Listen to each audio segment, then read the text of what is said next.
Το γιο σου, έλα Έτσι, κάτσε, ό,τι το χαμένο. εσύ, έλα κάτσε.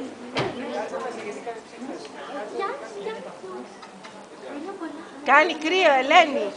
Μπες λίγο μέσα. Θα βουλιάσει. Πού είσαι ρε Παναγιώτη? Δεν σε παρακαλώ και κουστούμι. Μηνέδε. Πες εδώ στην κυρία, τι είσαι εσύ τώρα? Ποιος είσαι? Παραγαυράκι, και πώς σε λένε? Είσαι Λευτέρης, εγώ δεν έχω δύο αγοράκια μαζί με σένα. Α, είμαστε πέντε. Όχι, ναι, πρώτα, εντάξει. Ποιος φυλάξει, μην έχουμε... Ναι, εντάξει. Έχει το νου σου, αυτή Ναι. αυτά, έλα λίγο πιο μέσα. Εντάξει.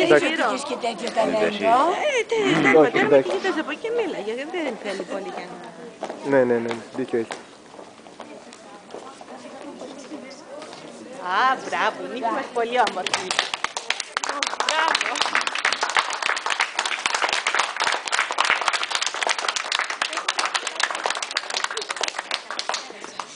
Καλησπέρα σας.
Νυν και αεί και εις